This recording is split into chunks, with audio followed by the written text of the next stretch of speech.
The Mamba mentality simply means trying to be the best version of yourself. That's what the mentality means. It means every day you're trying to become better. And it's a constant quest. It's an infinite quest. Okay, if you want to accomplish something, I'm not just going to sit here and say, yes, you can do whatever you want. Yes, you can, but you have to also put in the work to get there. And when you grow up as a kid thinking that the world is your oyster and all things are possible if you put in the work to do it, you grow up having that fundamental belief. I had goals, I had expectations and things I wanted to accomplish, and so like the outside world could not meet that for sure. Like, I knew I wanted to win like 5, 6, 7 championships. You know what I mean? That was my goal. For me to come out and say that, people would think I was a lunatic. So no matter what they said or what they threw at me, my expectations were certainly higher. So by the age of 6, I was already strategizing versus other 6-year-olds. At the age of 6, I figured out 6-year-olds couldn't dribble with their left hand. When I was playing these 6-year-old kids, I would make them dribble with their left because I knew they couldn't. And so they dribble off their foot, I'd pick it up, lay it up. Do it again, dribble off foot, pick it up, lay it up. So at 6 years old, I had 63 points. And I scored not a free throw, nothing, not a lucky shot, not a breakaway layup, 0 points. And I remember crying about it and being upset about it. And my father just gave me a hug and said, listen, whether you score 0 or score 60, I'm gonna love you no matter what. Wow. Now that is the most important thing that you can say to a child. Because from there, I was like, okay, that gives me all the confidence in the world to fail. I have the security there. But to hell with that, I'm scoring 60. Let's go. Right. And from there, I just went to work. I stayed with it. And I kept practicing. You can't control that passion, man. Sometimes you just kind of have a fire. You need to keep those flames burning. Man, ain't nothing you can do about it. Like you don't really have much of a choice. Like you wake up in the morning and you go. Even if you tried to dial it back, it'll just build up, and then it'll just like come out 10 times worse than it was before. You can't really control it. Passion came from the love for the game. I loved everything about it, like the smell of the ball. You love the smell of the ball? Yes, the ball. The smell of like brand new sneakers and like the sound the ball makes when it hits the ground. Sneakers in the gym. Sneakers squeaking. Yeah, the ball going through the net. Like all those things I love. And so the passion comes from that, because once you have that love, you just want to be a part of this thing all the time. Trivial things weren't going to pull my attention. It had to be things that I had a purpose. I wanted to be one of the best basketball players to ever play. And anything else that was outside of that lane, I didn't have time for. At what age did that goal become crystal clear?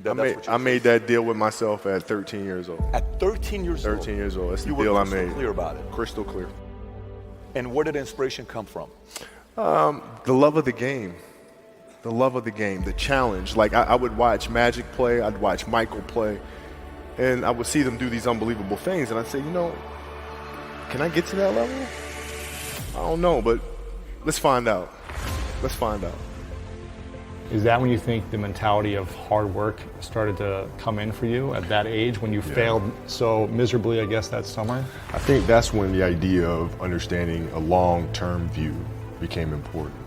Because I wasn't going to catch these kids in a week. I wasn't going to catch them in a year, right? So that's when I sat down and said, okay, this is going to take some thought.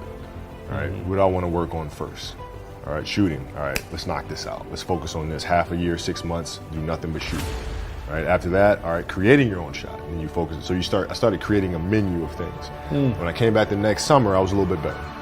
Everything was done to try to learn how to become a better basketball player. Everything. And so when you have that point of view, then literally the world becomes your library to help you to become better at your craft. So because you know what you want, the world's giving you exactly the information you need to become better at it. Because you know what you're looking for. So many guys tell stories about your work ethic. Yeah. What was really your work ethic like, and for how long did you stay disciplined? Well, I mean, every day. Since 20 years. It was an everyday process, and trying to figure out strengths and weaknesses. For example, jumping ability. Man, my vertical was a 40, it wasn't a 46 or a 45. My hands are big, but they're not massive. Right? So you got to figure out ways to strengthen them so your hands are strong enough to be able to palm a ball and do the things that you need to do. Quickness, I was quick, but not insanely quick. I was fast, but not ridiculously fast. Right? So I had to rely on skill a lot more. I had to rely on angles a lot more. I had to study the game a lot more. And but I enjoyed it though. So like from the time I can remember when I started watching the game, I studied the game, and it just never changed. You gotta learn, man. I mean, Beyonce's same thing. Really? After a performance, she's immediately on her laptop rewatching the performance. No way. Yes, seeing how to do things better. What could we have done differently? Right? I mean, it's an obsessiveness that comes along with it. You want things to be as perfect as they can be, understanding that nothing is ever perfect. But the challenge is try to get them as perfect as they can be. And what can you do? It's in your control. You really focused on practice. Tell us what you brought to practice and how you sort of made that standard for the rest of your team. Well, I mean, here's why practice was important to me. Not from just the standpoint that I enjoyed playing. Like, I enjoyed being there. I enjoyed getting better.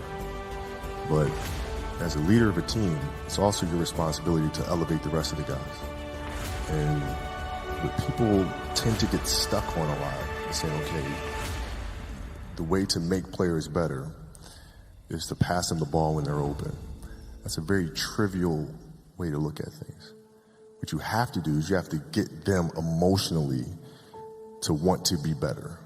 You do it by repetition, by just simply the act of working every day. Like, you can't talk your children into working hard. I mean, that's the one thing that drives me crazy is like, I have parents come up to me on the street or, when I'm at the sports academy and saying, okay, how can I get my kid to work hard? What do I need to tell? Can you talk to my kid?